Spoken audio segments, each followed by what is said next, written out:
Добро вечер, јас сум Боби Христов. Добре дојдовте во Топ Тема, петочно издание, вообичаено во формат прес форум, во кој што со мои колеги ги разгледуваме, анализираме најактуелните теми неделава. А еве, кои се тие?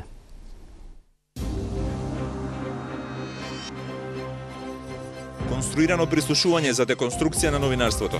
Како и зошто биле прислушувани новинарите? Оставките во Фондот за здравство, за доцнета совест или бегство од одговорност. Студентска пленумска пролет среде македонската демократска зима. Ова се само насловите на трите топ теми оваа недела, а мои гости вечерва се Мирче Адамчевски, председател на Комисијата за жалби при Советот за етика во медиумите. Малку долга најава, добро вечер. Добро вечер. Колешката Катерина Блажевска и колегата Младен Чадиковски. Добре дојдовте. Денеска имавме уште една петта бомба од серијалот кој што го објавува опозицијскиот СДСМ, но јас би почнал со четвртата која што се однесуваше на новинарите и прислушувањето. Кате, би почнал со тебе. Ова е второ твое искуство. Како беше чувството во средата кога ја чекаше својата папка или како што некој од колегите во некои текстови не ја нарече дипломата од службите? И сега не знам магистар или доктор како дипломова да третирам, бидејќи е по втор пат. Искрено јас мислев дека ќе добиеме CD, некоја аудио снимка, како што се презентира во претходните денови и решив дека тоа што ќе го добијам, ќе го искршам на мали парчиња, бидејќи не сакам да знам кои мои разговори се слушани, не сакам да се соочам со тоа дека некој упаднал во мојот професионален и личен живот. Меѓутоа не беше тоа аудио формат, беше нешто ставено на хартија. И се фрапирав за дека периодот е прилично долг. Без да ја преминам црвената линија на дискретност, што имаше внатре? Мислам, во каква форма, ако не биле значи, тоа се некакви скратени анализи со назнака дека се изработени од Управата за безбедност и контраразузнавање. Анализи во кои има конкретни цитати. Например, лицето Катерина Блажевска се јавува кај лицето НН, ако во тој момент им било непознато, во заграда стои телефонскиот број, прераскажана е содржината на разговорот, ставени се најважните цитати и поенти. Значи, периодот од оној од кој јас добив некаква документација датира конкретно за време на подготовките. Првите, да речам, материјали се од времето кога се подготвуваше неделникот Граѓански. Чи јас сваќам дека пред нашите читатели да го видат неделникот во продажба, значи Управата за безбедност и контраразузнавање точно знаела и за датумите и за нашите подготовки, не дека тука имало нешто тајно, меѓутоа, значи ја немавме, сега отпосле сваќам дека честа да не читат. Една мала дигресија, Управата или странските служби, бидејќи не е расчистен? Добро, не е баш многу време за шега. Меѓутоа, сакам да кажам, еве, разочарана сум. Мислев дека се првите читатели тие што ми се јавија на 5 мај, тие што ни го честита излегувањето на првиот број. Сега сваќам дека за темите однапред знаеле некои други читатели, на кои што јас само можам да им го замислам ликот, работната просторија, начините на кои го правеле тоа, а и баш не сакам многу да мислам на нив, сакам да мислам на некакви стандарди и организирани системски контроли кои што ќе спречат во иднина да се случуваат вакви појави, значи да има еден граѓански надзор. Дали ќе биде тоа собраниска комисија или било какво тело, не е важно, важно ова да престане. Ќе разговараме за тоа, Младен. Што имаше во твојата папка? Те изненади нешто или? Не многу. Во секој случај автентични беа разговорите, на некои се присетив, некои си ги знаев. Меѓутоа, ова што го спомна Кате ми е индикативно, затоа што и во мојата папка можеа да се забележат такви детали, например, од времето кога требаше да се реоснова неделникот Фокус, нели, после смртта на Никола Младенов, што значи секогаш кога имало некоја ситуација кога се зборува за некој нов проект, за некоја нова работа која што треба да излезе. Во тој контекст ќе споменам дека имаше дури работи за рестартирањето на А2 телевизија, значи станува... Извини што ќе те прекинам, за неделникот Фокус имам и јас разговор со Јадранка Костова, каде што токму за таа тема разговараме, значи подготовките кога ќе почне повторно да излегува неделникот, исто така биле сериозно третирани. Токму така, што значи тоа ми дава за право да помислам дека се извадени оние по-клучни, да речам, работи од разговорите. Нормално нема некои неважни разговори или разговори со фамилијата или било как нешто што воопшто не би ја тангирало или интересирало јавноста. И тоа значи дека фокусацијата на оние кои што следеле, или странските служби или домашните наблюдувачи, сигурно била насочена кон тоа да се види на што сега конкретно работат оваа и оваа група новинари, овој и овој човек, зошто и со која цел. Тоа отприлика можам да го извадам како дел од она што јас го забележав во разговорите, а претпоставувам вака низ коментари со другиве колеги се наоѓаат некакви слични моменти на разговор. Адамчевски, вие сте подолг период во пензија, претпоставувам немавте папка или имавте? Нормално дека немам папка и сметам дека ова што се случи со колегите е плод на една обсесија или да не речам параноја да се имаат под контрола медиумите и случувањата во медиумската сфера. Јас тоа го осетив уште кога бев 2006 година председател на Советот за радиодифузија до 2008. Имаше притисоци огромни Советот да се спои со Агенцијата за електронски комуникации и така да има едно тело кое што власта ќе го има под контрола. И обсесијата за контрола врз медиумите продолжи до 2011, тоа е мој личен заклучок, кога после изборите парламентарни што беа, владата се уште не беше составена и на првата седница на парламентот владината коалиција донесе само 2 закона, едниот за амнестија на припадниците на ОНА, а вториот закон за зголемување на бројот на членовите во Советот за радиодифузија од 9 на 15. И сега можете да замислите, тој што сакаше да има контролата врз Советот за радиодифузија, се согласил да се донесе друг закон за амнестија со која што не се амнестираат само борците на ОНА, него се амнестира меѓу нив и осомничени за воени злосторства. И сега споредете тежината на едниот закон, тежината на другиот закон, што само по себе зборува колку кој сакал да ги има под контрола медиумите, станува збор за електронските медиуми, за радиодифузните медиуми преку Советот. Повторно со вас би сакал да ја отпочнам и дебатата, разговорот. Новинарските здруженија излегува со сосем спротивставени ставови, ЗНМ со осуда, барање за оставки. Од Македонската асоциација на новинари реагира со осуда на според нив злоупотребите што СДСМ ги прави со ваквиот начин на презентација на материјали. Зошто е тоа така? Видите, нормално е во секој општество да има спротивставени ставови. Мислам, за мене тоа е значи, спротивставеноста на ставовите и кога ќе се води нормална дискусија, води кон прогрес.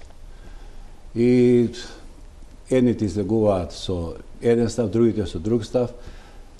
Македонска асоциација на медиуми знаеме дека е формирана по налог на владата.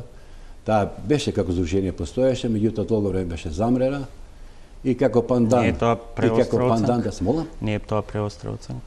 Не е преостра оценка, затоа што тоа е направено во момент кога требаше да носат медиумски закони и кога се носеа медиумски закони се знаеше дека новиот состав на Здруженијето на новинари на Македонија е многу активен и нема да потклекне по никакви притисоци.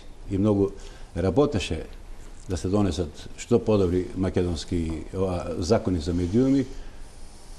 Колку се успева тоа или не се успеа, меѓутоа владата најде на еден силен противник и сакаше на некој начин да го амортизира тој противник и со реактивирањето на таа Македонска асоциација на медиуми, во која што знаеме дека членуваат новинари и уредници на така наречените провладени медиуми. Добре, јас сум тука должен да кажам дека се обидов денеска да поканам и представници од МАН и од некои од медиумите кои што беа споменувани во дел од снимките на СДСМ. Сите со различни образложенија ја одбија поканата. Кажете, зошто немаме единствен одговор по едно вакво прашање кое што насекаде би предизвикало остра реакција?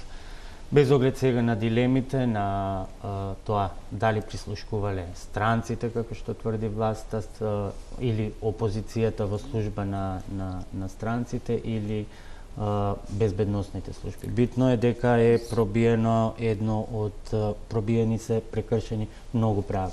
Зошто нема единство во медиумската заедница или генерално во општеството? Пред се во медиумската заедница, но и во општеството пошироко. Во медиумската заедница не очекувам да има некој унифициран став со оглед дека причините до кои дојде до поделбите се политички. Беа политички или партиски, како да речем. Иницирани од политичкото и од партиското, во зависност од тоа колку власта успеа да пенетрира во одредени медиуми, добра пенетрација може би и малку така поблаг збор целосно да ги превземе. За такви нешто, еве, читавме за такви дејства, читавме во петата бомба. Петата беше или четвртата, веќе ми се измеша. Четвртата. Конкретно на за групацијата на Медија Принт Македонија, значи таму има такви назнаки дека еве за неколку дена и тие ќе бидат под наша власт, а потоа ќе ги средуваме и другите, цитирам, говеда. Епа сега самиот третман, самиот назив, кога директорот на тајната полиција веќе ги дефинирал новинарите како говеда, вие лесно можете тие говеда, значи ако се тие говеда, тогаш постои некој овчар кој што ги шета наваму натаму во зависност од своите политички или партиски потреби. Новинарите кои што се согласиле да ги трампаат своите професионални стандарди, да ги трампаат принципите на етичкиот кодекс за дневно прислужништво. Можам да разберам дека е тоа од екзистенцијални причини, разбирам, но не можам да го оправдам. Тоа сакам да кажам. Едноставно немаат избор. Се работи за екзистенција, соочени се со притисоци, немаат моќ индивидуално да се спротистават, сопственикот е коалициски партнер со владата и што е нивниот избор, да одат на улица. Че ќе речам, тоа го разбирам, не го оправдувам. Не знам, подобро е да се работи било што друго, честно, отколку да се работи нечестно во една професија која бара да се постапува многу честно, затоа што сте вие трансмисија меѓу власта и граѓаните. Вие секој ден пренесувате, вие сте гласот на јавност. Меѓутоа таа поделба оди до екстрем. Точно. Повратниот одговор на сето ова условно од другата страна би бил да, ако сме ние провладени, вие сте платеници на опозицијата. Значи изгубена е таа линија, тоа чувство дека може и треба и мора и дека постојат новинари кои што работат професионално. Не сме далеко од вистината дека има и екстреми. Не велам два екстрема. Меѓутоа има и екстреми. Треба да се најде некоја златна средина, не во смисла на лажен некаков баланс.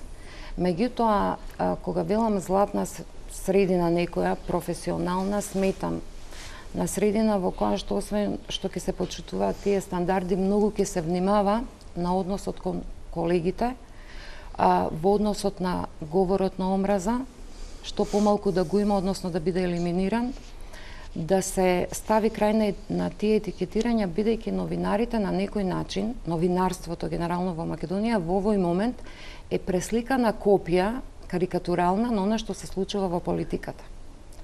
Ние тоа го дозволивме. Сите, велам, ја не велам дека се виновни само провладините медиуми или овие. Ситуацијата во континуитет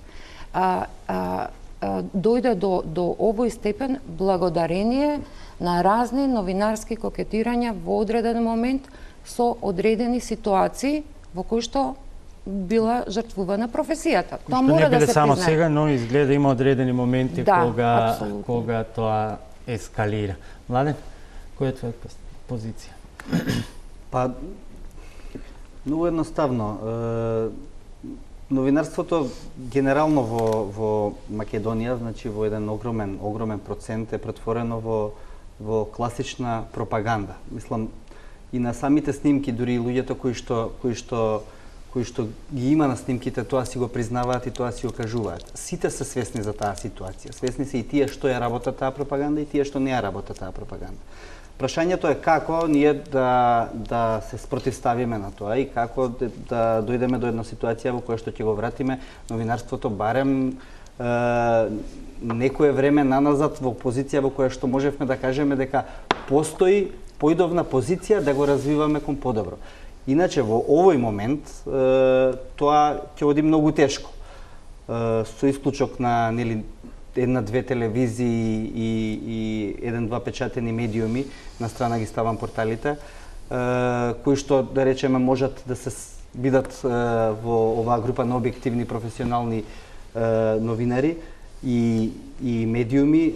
Сето друго е ставено во кошот на пропагандата и функционира во името на пропагандистичкото новинарство. Тоа е резултат на една масовна психоза која што владее во политиката во Македонија и не случајно кога ќе чуете дека стотина новинари биле прислушувани, тоа е една масивна бројка на новинари каква што прочитав во едно од писанијата, мислам, на Репортери без граници, каква што не е забележана во европски, па дури можеби и во светски рамки. Добро, околу таа бројка има многу шпекулации, дали е... Можеби, според лидерот на опозицијата, според тоа што го кажа Заев. Можеби не е така, ќе видим. Меѓутоа, ако е точна таа бројка, тогаш станува збор за една навистина психоза во општеството која што не тера сите да се мислиме каде и како можеме да тргнеме натаму од оваа позиција. Адамчевски, формиравме како фела, нели, неодамна совет за етика во медиумите. Остана етика? Остана работа за советот сега, според по се што можевме да слушнеме? Работа имаме и мене ме радува што имаме работа, иако почнавме да работиме некаде октомври, ноември, од јануари, јас сметнам имаме и простори, веќе услови за нормална работа и веќе имаме 16 одлуки донесено, што е добро ако се има предвид во регионот другите тела кои што се формира, некои имале за година, дена само 4 жалби. Кај нас дојда 16 жалби, но мене што не ми се допаѓа во тие жалби, најмногу се жалаат новинари за новинарски трудови, значи новинар против новинар, или политичари против новинари, условно против новинари. Ги немаме се уште граѓаните, а тоа тело најмногу е формирано да ги заштити граѓаните од непрофесионалните и неетичките новинари. Дали се тоа што се случува овие прашања за сите е своевидна деконструкција на новинарството, на професијата? Како последица, дали ќе биде? Па би требало да заврши некако како чин после кој што треба да, што вели Младен, да се почне од ново, да се градат некои стандарди, ако се мисли во таква смисла. Мислам, ние се распаднавме, сами си ја распаднавме професијата, секако со голема помош на интересите на политиката. Меѓутоа, ако политичарите за танго се потребни двајца, ако другата страна немале партнер со слаб имунитет, кој што ќе го прифати тој танц, тогаш немало да успеат во намере. Така е, нас секогаш се наоѓал некој партнер на политиката за да го одигра тоа предавничко танго на професијата. И нас сега ќе ни треба многу време да се вратиме на изворните, како да кажам, начала на професијата. Апсолутно, меѓутоа тој процес е многу тежок, да не мислиме дека резултатите ќе почнат од утре, меѓутоа основите институционални треба да бидат поставени сега. Она што премиерот Груевски не го разбира. Кога стигнуваат пораки за овој процес, без разлика дали е тоа пуч или кривичната пријава за аферата прислушкување, да се води на транспарентен, јасен, отворен начин со гарантирана слобода на медиумите и така натаму, не разбира дека се праќа сигнал дека медиумите не треба да бидат користени во насочување на атмосферата што го следи овој процес преку пропагандни алатки кои досега беа на сцена. Како што гледаме, не само што тоа не престанува, напротив, секој ден се повеќе се засилува и мислам дека не одиме во добра насока. Значи, владата, таа е најодговорна во моментов за состојбата во земјата, ја носи најголемата одговорност доколку сферата на јавно информирање во овој момент тотално биде искомпрометирана од една страотна пропаганда која што доаѓа директно од таму. Ние зборуваме за говор на омраза, дека имало меѓутоа она што вчера го слушнав јас во живо на неколку телевизии од, го заборавам името, Сдружение за одбрана на Македонија, од еден нејзин представник, не сакам ни името да го споменувам, бидејќи не заслужува, меѓутоа пораки ти да кажеш дека предавниците на македонскиот народ, а тоа се сите што мислат поинако од актуелната владеачка елита, дека ќе бидат ставени под армирани тешки бетонски плочи, тоа е нешто за кое што мора да реагира и јавноста, меѓутоа мора да реагираат институциите. Јавноста е крајно поларизирана, а за можностите и вашите согледувања каде би можеле да го бараме излезот и во кој правец, не само во однос на професијата, туку и во однос на целата ситуација, по кратката пауза за реклама.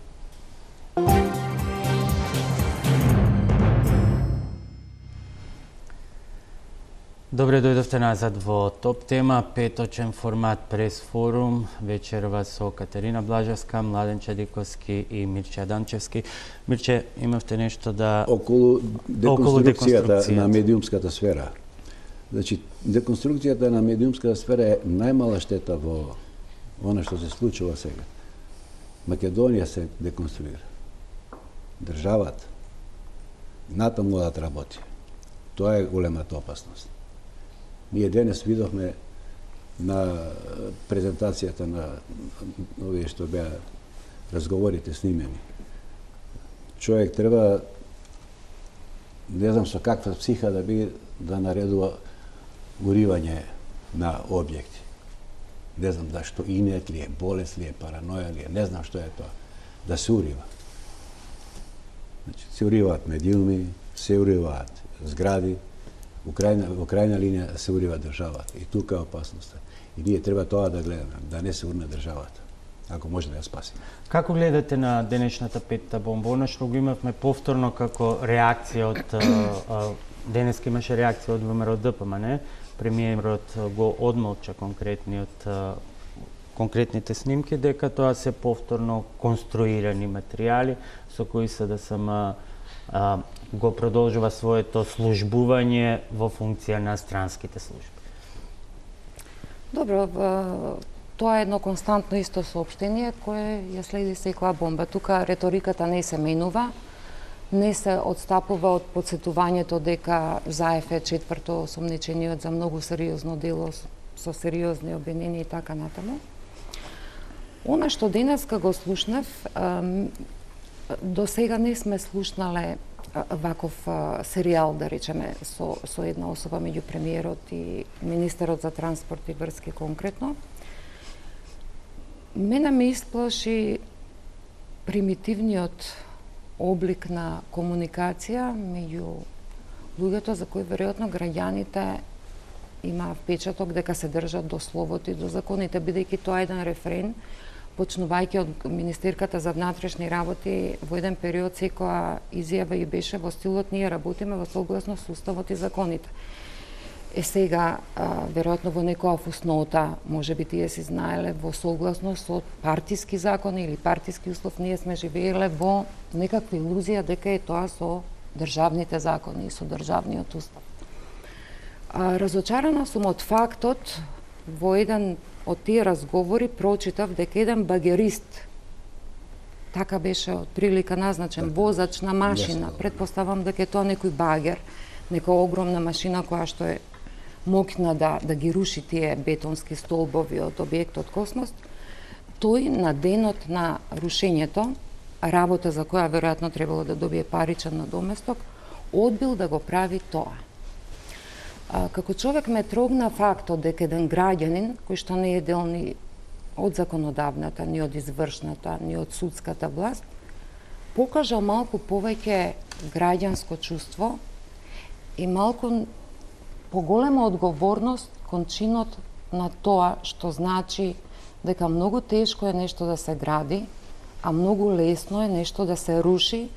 Не само лесно, многу е непромислено нешто да рушиш, особено нешто што е направено од индивидуални средства. Значи, може владата да се фали дека гради објекти, гради споменици. Тоа го прави од наши пари, од буџетски пари. Меѓутоа, кога руши објекти кои што се изградени од средствата на индивидуални приватни инвеститори. Тоа е разликата. И начинот на кој се нарачува, денеска ќе го смениме генералниот план, утре ќе го денеска деталниот, утре генералниот, па ќе рушиме денес, не ќе рушиме на 1 септември кога ќе почне фул сезоната. Една реторика, една комуникација која ве плаши, бидејќи сваќате дека тие луѓе ја водат државата. И тие луѓе кои што, како на табла на која децата играат не лути се човече, ги поместуваат фигурите и ги рушат објектите, ве тера да си го поставите прашањето кој ја води оваа држава. Кој одеднаш може да реши на местото на вашиот дом денеска да го претвори во парк и да си нарача таму да се изгради фонтана. Во ниеден од тие разговори јас не видов дека некој се повикува на некој закон, на некоја одредба. Само една забелешка дека дошла судика на терен, може да издаде наредба за да се запре рушењето. Значи тој ја потплатил. Замислете колку е Добре, тоа имаше и најава за non-paper документ до сите амбасади во кој што ќе се објасни правната процедура сепак. Која правна процедура? Во разговорот имаше некакви назнаки дека се бара покритие со правна процедура на тоа што се случи. Боби, покритието со правната процедура на крај ќе стигне од Страсбур во форма на фактура со сума од 65 милиони евра за објектот Космос, кој што ќе треба да се исплаќа од буџетот на оваа држава. Денеска некои колеги ме прашуваат дали ќе тужам. Многу сакам да тужам за прислушкувањето. Меѓутоа, кога ќе се сетам дека по втор пат тие средства треба назад да ги исплаќаат од буџетот на оваа финансиски измрцварена држава, јас навистина се прашувам дали треба да тужам. Јас не сакам да добивам пари од државата како оштета за чинот што го правел некој друг кој излегол од своите надлежности. Тие нека одговараат пред законот секако. Што е според... Ова денешната бомба, да ја наречеме, мислам дека отвори една друга димензија која што досега не ја бевме виделе во целиот овој бомбашки период, а тоа е како функционирал односот на властите кон бизнисот и кон бизнисмените. Ние и досега тврдевме дека тие знаат да бидат уценети, дека на овој или на оној начин со нив се разговара, преговара во однос на тендерите и така натаму. Меѓутоа, ова што денеска го видовме, свативме дека нема врска со бизнис логика, туку има врска со одмаздолюбива логика, со нешто што треба да биде не само казна за непослушните, туку и со показател за останатите како треба во иднина да се однесуваат. Така да ако во тој период, да речеме, од почетокот на апсењето на Рамковски, подоцна со рушењето на Космос, се пратија клучните пораки кон бизнис заедницата, што ги чека, доколку не играат по нотите на кои што власта мисли дека треба да играат.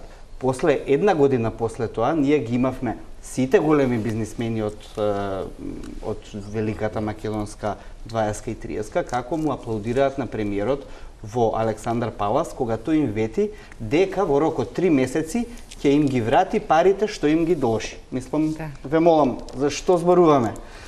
Така да, начинот на кој што функционирала целата држава и во односот кон бизнис заедницата, нас просто треба да не фрапира. каква бизнис заедница ние имаме во тој случај, кога при едни вакви ајде недокажани, но обелоденети услови на работа, Стопанската комора доделува ордени на министерот, на заменик премиерот или на така натаму. Добро, бизнисмените често знаат, они некогаш реагираат, критикуваат, некогаш кокетираат, веројатно е тоа некаква стратегија. Не, многу често кокетираат од што критикуваат, и тоа е стратегија за преживување, меѓутоа не треба и ние да преживуваме. Како да се излезе од сето? Ова е веќе еден вртлок во кој што имаме две крајно антагонизирани страни. Слушнавме лидерот на СДСМ и натаму тврди дека ова не е ништо, што сме го слушнале, дека допрва следуваат уште позастрашувачки работи. Од друга страна го имаме премиерот кој што имаше едно свое обраќање во средата, кој што рече дека е ова резултат на обид на странски служби за дестабилизација на државата и така натаму. Ги знаеме тие ставови. Од друга страна ја имаме недовербата во судството од страна на голем дел од јавноста и на опозицијата, и изгоре на сето тоа, нели сите бараат и институционална, и правна, и политичка разврска. Нешто што во моментов се чини невозможна мисија. Од што треба да се почне? Не е возможна таа мисија, затоа што, значи, што подразбира институционална разврска. Тоа значи да се вратат назад во парламентот опозицијата. Сега замислете, тој е парламентот е дом на сите пратеници од сите партии, така? Тоа е како во едно семејство да има тројца браќа и 20 браќа на клоци го испрлаат третиот. Третиот ќе се врати назад во домот. Нема да му текне да се врати. На клоци испрлен. Една се вратија. Една се вратија. Избрканиот брат една се вратија. Се вратија, да, ама се вратија со палома хартија. Сакам да кажам дека институционална разврска ќе нема, според мене. И мислам дека ќе продолжи заеб со вадењето на овие транскрипти или овие снимки што ги има, и дека најлогично би било примерот да си замине самиот, затоа што доколку не замине, ќе повлече во криза и ќе повлече и државата. Го очекувате тоа како и теоретски можно бидејќи неговата изјава беше ние одиме до крај да ја деконструираме овој заговор од страна на опозицијата. Не, ако мисли добро на Македонија, тој треба за 24 сати да замине.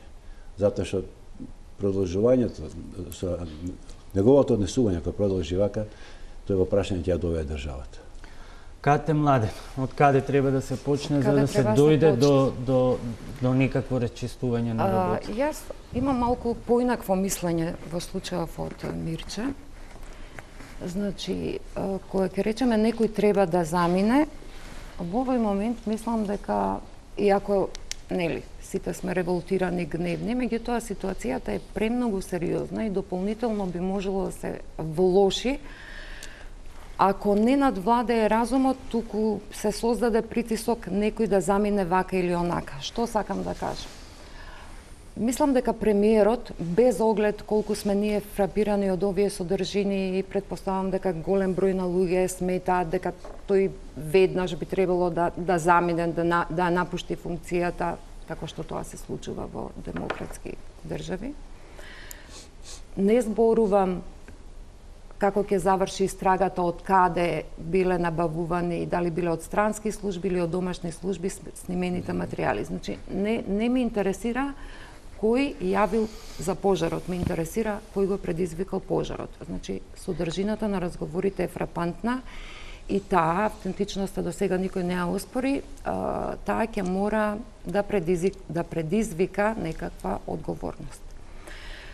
Мислам дека на потек е Груевски, затоа што за било какво институционално враќање, да речеме, на опозицијата во парламентот, тој прв мора да повлече потек, односно да разреши некои своји сопартици, конкретно во извршната власт, кои што беа најистакнати фигури во оние наводни скандалозни разговори. За нема отворено повика тоа да бидат покаже добра волја. министерката, Значи, јас не кажувам кои да бидат, тоа ќе си оцени премиерот ако сака да покаже гест на добра волја.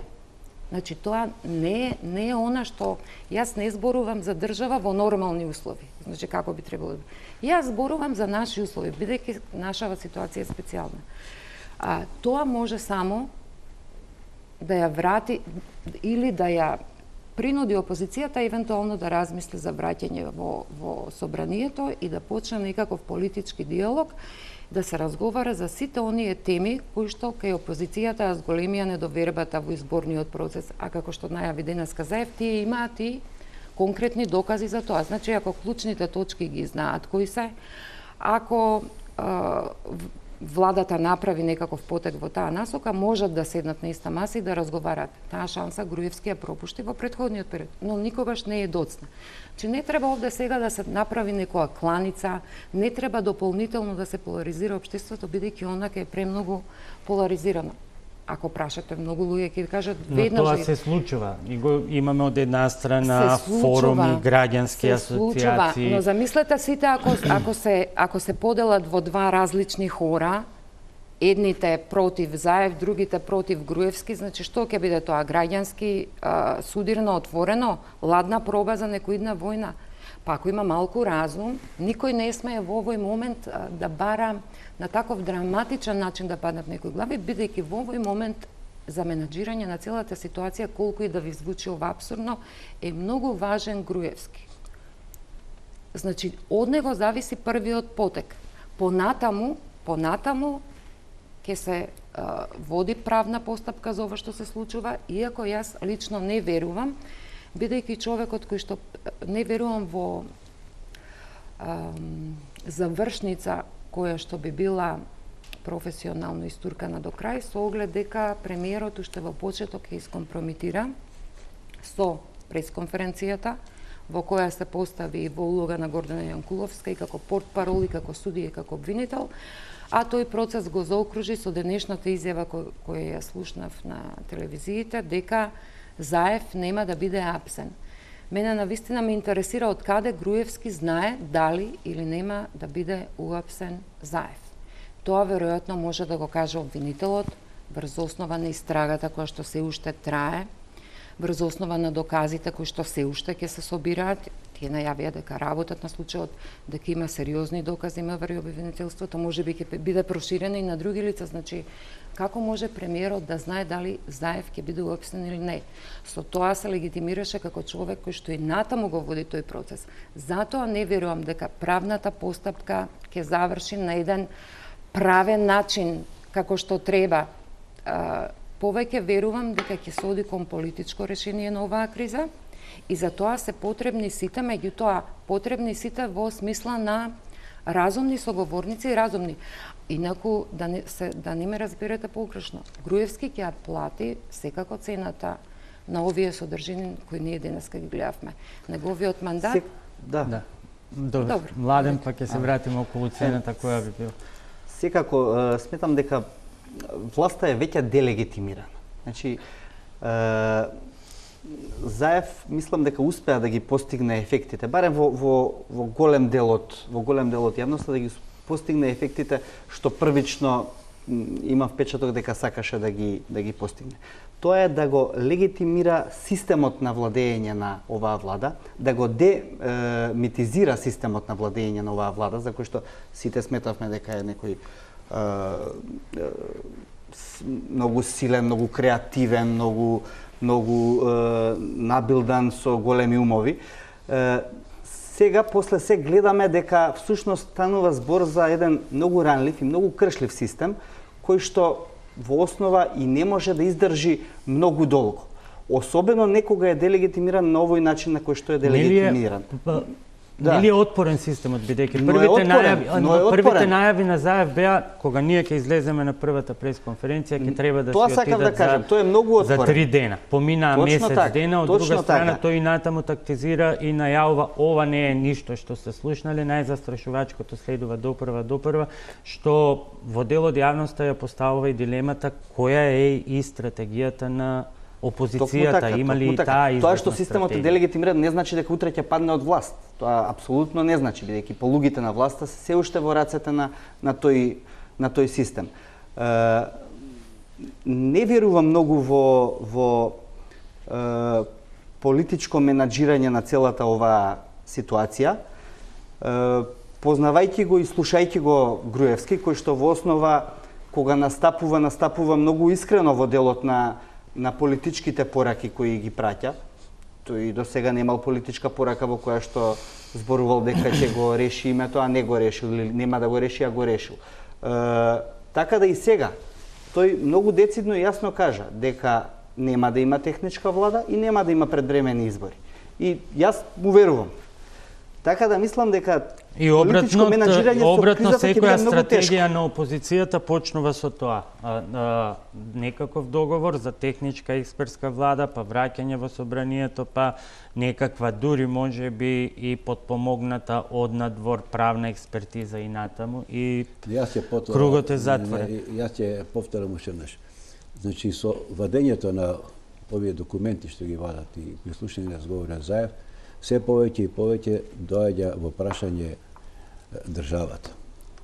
И потребно е формирање не техничка влада, потребно е формирање на влада на национален спас.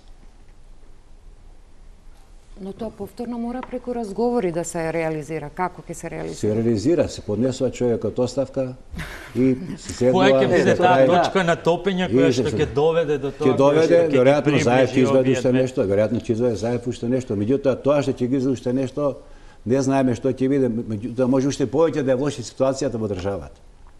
Затоа викам, што побрзо се заврши оваа, тоа ќе биде подобро. Мислам дека оваа ситуација не може да помине и да се изменеџира без силен меѓународен притисок. Како и на кој начин тоа ќе иде, во кој временски интервал, не можам да проценам. Меѓутоа, ситуацијата е толку поларизирана, што без силен притисок кој што ќе остави една вин-вин ситуација или на власта ќе ја остави една екзит стратегија, а за опозицијата ин стратегија во делот на владата, такво нешто нема да може да се изменаџира без тоа. Мислам дека сите рековте са својден залог во сето ова е државата. Од друга страна имаме тврд став на премиерот, ние не отстапуваме, нема техничка влада, нема предвремени избори, ако сакат нека се вратат во парламентот. Опозицијата вели продолжуваме понатаму. Имаме изјава на премиерот во која што вели нема да го апсиме Заев, колку е таа контрадикторна или не, го оставаме настрана. Имаме, се извинувам, една правна ситуација во која што реално, теоретски и според закони, обвинителството случајот Пуч може да го влече некаде до 180 дена без обвинение.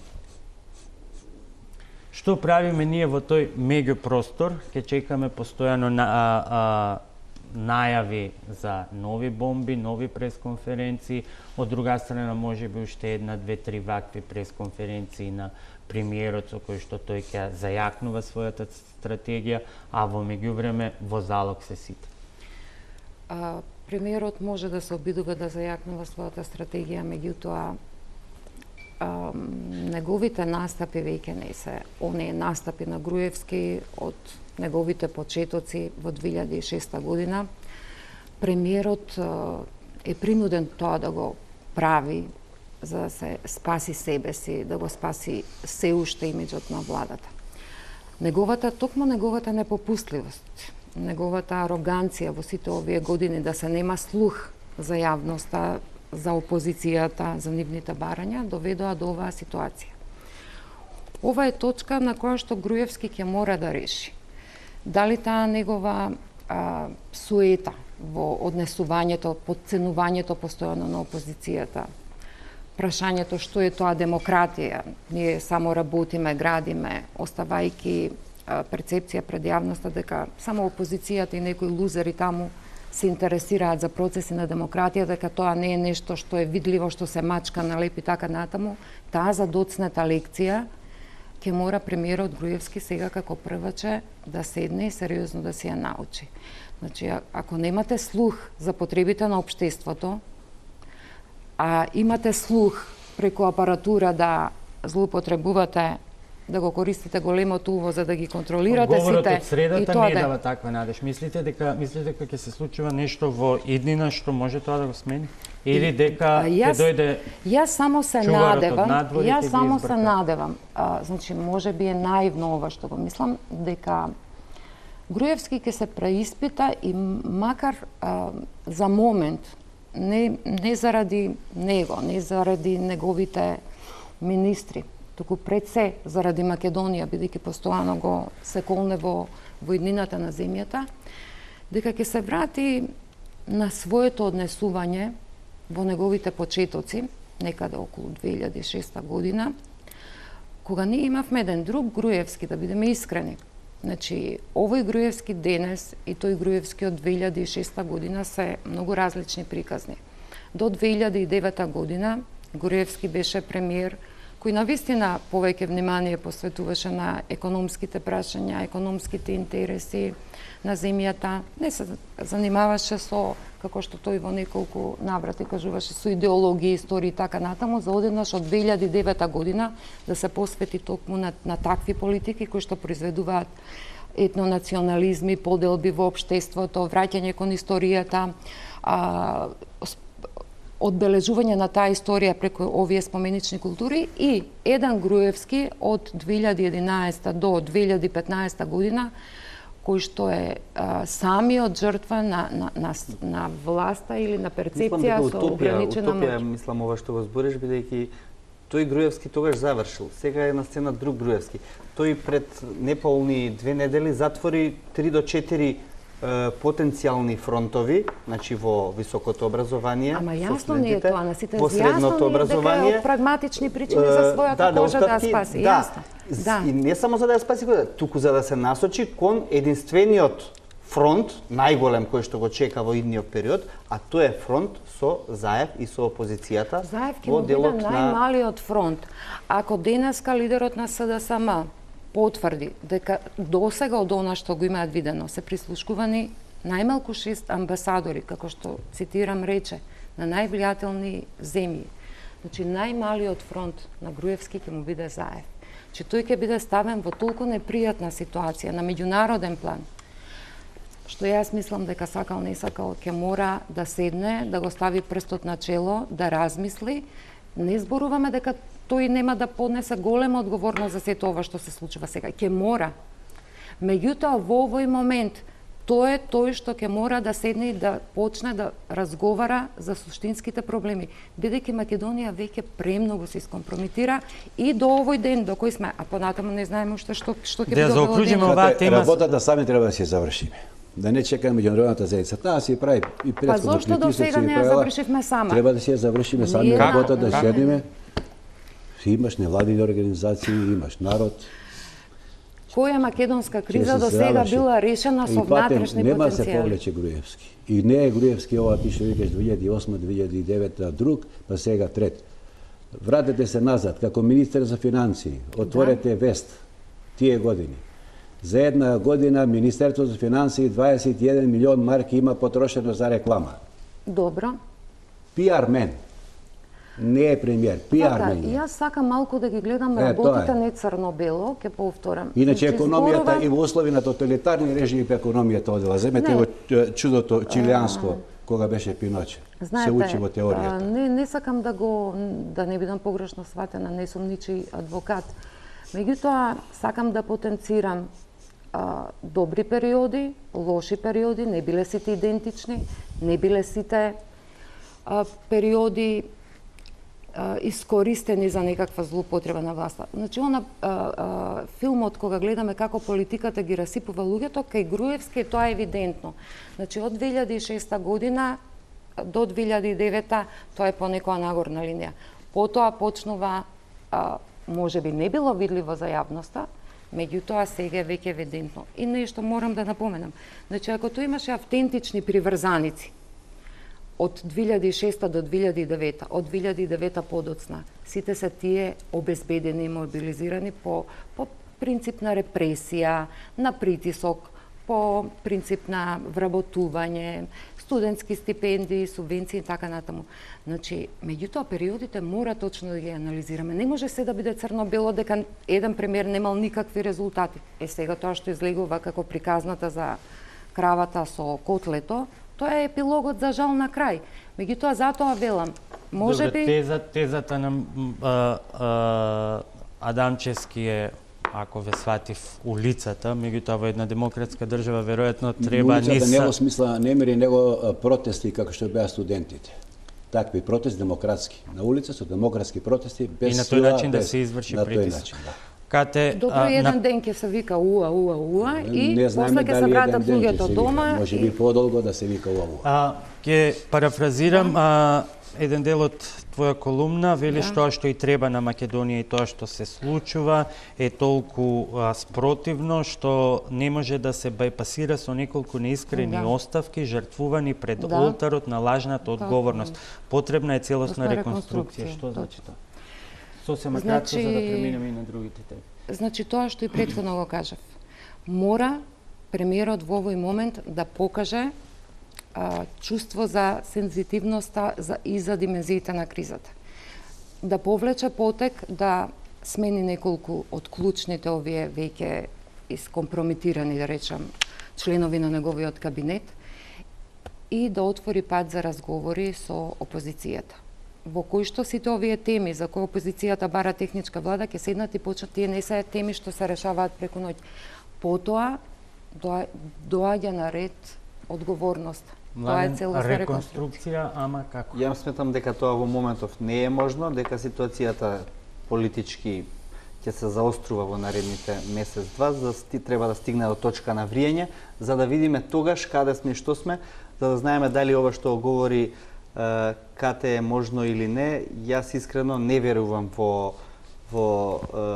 тоа дека најголемиот создавач на кризата може и да ја реши кризата. Јас не реков дека верувам. Јас посакувам. Добро. Посакува Добро, внесеме малку дебата, сега беше мавет. Посакува човекот. Груевски, Јас во тоа не верувам, да, тоа сакам да го кажам. Во што веруваш или што очекуваш? Очекувам дека ќе продолжи притисокот и врз Груевски и од домашната јавност, меѓутоа сметам дека таа нема да биде доволна за тој да се согласи на било какви решенија и верувам дека ќе дојде и до некакво меѓународно арбитрирање во целата ситуација со оглед на тоа што работите што досега ги извади Заев, а најавува дека ќе извади уште по големи работи, се навистина фрапантни и ако продолжат во таков стил, не верувам дека Груевски ќе може да го издржи притисокот на јавноста и на своето окружување, затоа што видете, тој мислам дека во своето обраќање се обраќа на своите министри, на своите директори, не брзајте со оставките, рано е и така натаму. Се чувствува една осаменост во настапот на премиерот. Најпосле ниту еден од неговите министри не застана позади она бина на која што сме навикнати толку често да ги гледаме сите заедно и сложно. Можда е тоа само еден символичен гест, можеби нема врска, меѓутоа е приметлив. Не бидете сигурни дека е осамен. После првата или втората бомба, каде што најфреквентни беа разговорите меѓу Ставревски и Јанкуловска, значи Ставревски беше најприсутен. Добро, може би го вложува својот авторитет, да, беше тука на не преговори можеме со студентите, значи мене тоа ми покажува дека тие сакаат да глумат, дека тоа нив не ги допира, дека тоа е креиран материјал, како постојано што повторуваат, и ќе глумат една нормалност, дека тоа не е ништо Заев, нешто се измислува. Ако е креиран, тогаш обвинителот треба веднаш да го уапси Заев. Да.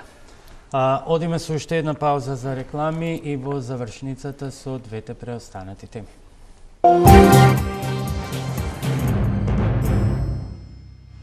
Следите топ тема на Телма прес форум вечерва со Катерина Блажевска, Младен Чадиковски и Мирча Адамчевски во завршницата со преостанатите две теми. Она што ретко се случува во Македонија, одговорноста и оставките, сепак се случи неделава. Од функциите замина двајцата директори на Фондот за здравство, како што објаснија поради човечка и морална одговорност за смртта на малата Тамара. Дали ова беше за доцнета реакција, за доцнета совест или обид да се амортизира незадоволството во јавноста и силните оставки, барања за оставка дури од министр? Ова беше оставка на погрешна личност. Зборувам за господјата Парнарџиева Змејковска. Мислам дека таа беше последната што требаше да си поднесе оставка.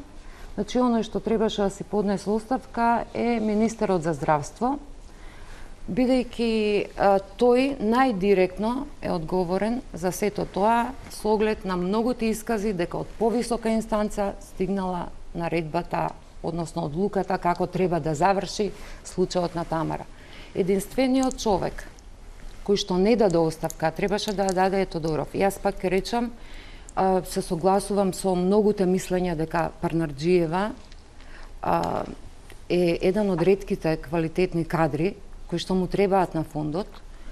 И да, меѓутоа сепак документите укажуваат и на многу пропусти во фондот. Барем според тоа што беше достапно за јавноста и што еве јас имав лично можност да го видам. Па знаете што? Пропустите во фондот не зависат од Парнарџиева само. Мислите дека директорот на фондот лично ги гледа сите документи, има време со сите случаи, стотици, илјадници кои што таму флуктуираат. Има таму служби кои што тоа го работат. Значи, не знам како да кажам, вие не можете, ви овде директорот на вашата телевизија не може да знае сега во секој момент што којот новинар како ја извршил професионално или непрофесионално. Добре, Адамчевски ги знае законите за медиуми кои што се многу ригорозни, одговорноста за се негова. Не сакам да релативизирам нешто, само сакам да кажам конкретно. Значи, не зборувам за господинот Мехази, не зборувам за никој друг, зборувам за господјата Парнарџиева. Сметам дека за прв пат е добро што е дадена оставка, но за прв пат е дадена оставка од личноста која најмалку требаше да даде оставка. Младен? И досега се виде, значи во последниве неколку месеци дека владата реагира под притисок, само кога е ставена под притисок. Тоа се случи нели со министрите, се случи кога Кежаровски беше ослободен од притвор на денот на протестот и тука оставките паднаа на денот на протестот за трагичната смрт на малата Тамара. Така да сметам дека чинот беше задоцнет и сметам исто како и Кате дека чинот требаше на оставката требаше да го направи некој друг, односно министерот за здравство требаше тоа да го направи, бидејќи целокупниот не само одиум на јавноста, туку и комуникацијата и на семејството на Тамара понатаму се одвивала во еден дел токму со министерот кој што е најодговорен во целата таа ситуација. Како чин на морална одговорност, тој мораше да го стори. Да, и имаме и она изјава на професор Софијанова за оној одгоре кој што сите можеме да претпоставуваме кој е Адамчевски, која е вашата позиција. Јас очекував некоја оставка и да ви кажам право, воопшто не ми е криво што директорите поднесе оставка, затоа што имаш прекрасни министри во демократски земји, заради не знам некој икс случај се студирале возови па се поднесуваат оставки, а биле одлични министри. Така и за Парнарџиева може би е одличен директор, но се тоа што се случува, веројатно и треба да придонесе и таа да поднесе оставка, а не сакам да зборувам за министерот кој секако прв требаше да Не, види, секако требаше прв да поднесе оставка. Ние во некоја голема земја како Јапонија, каде што за судир на возови се случува тоа. Ние сме мала земја.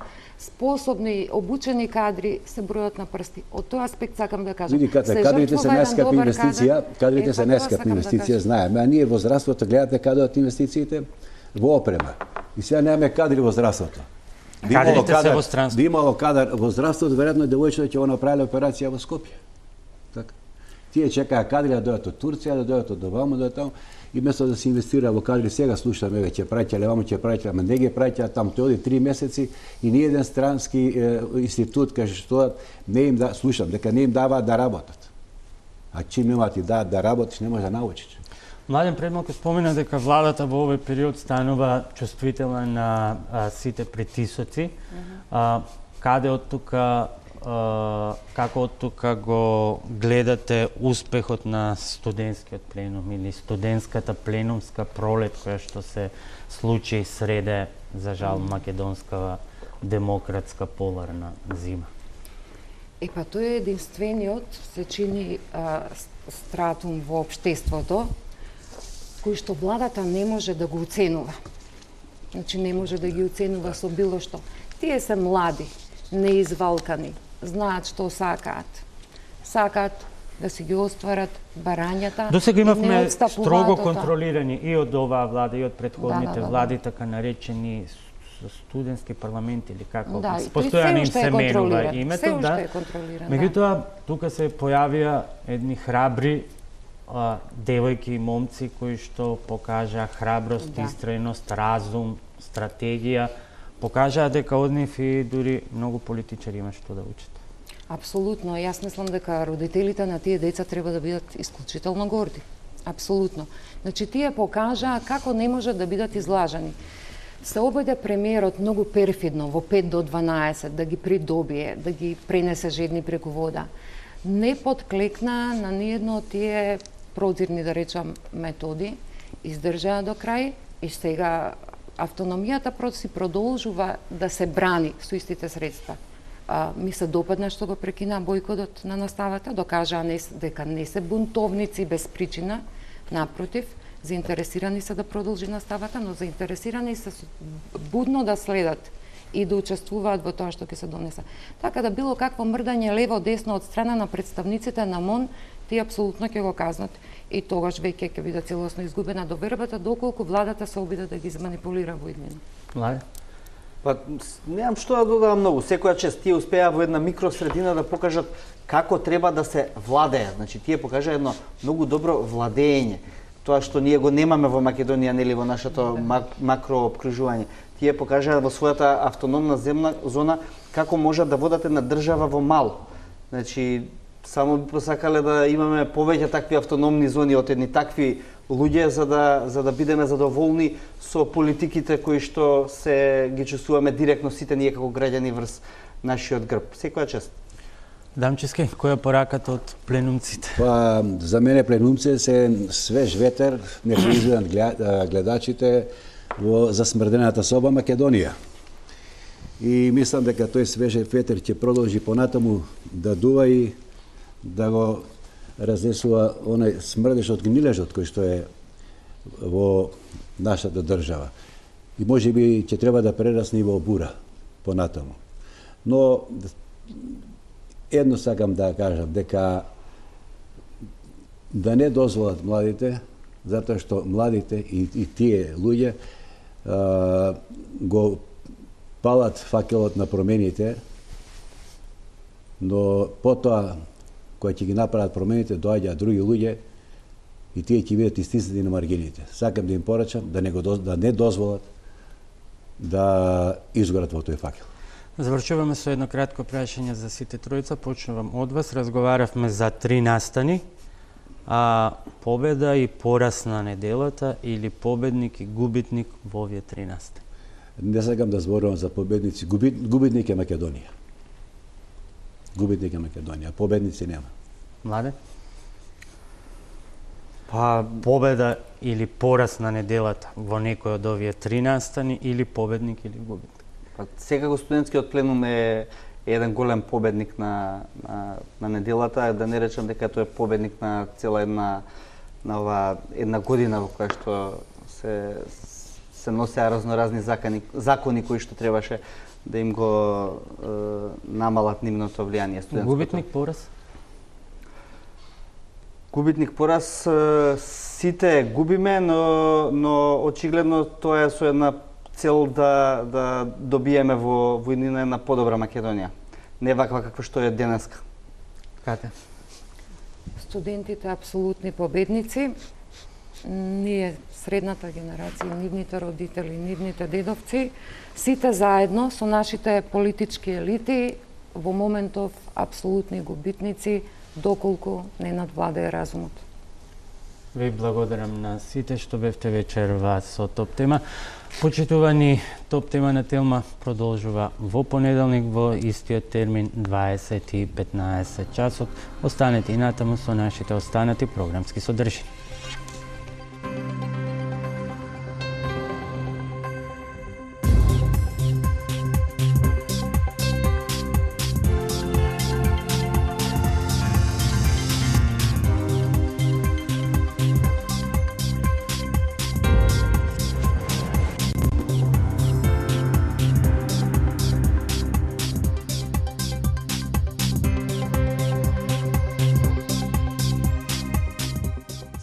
Програми од трета категорија, што не се препорачуваат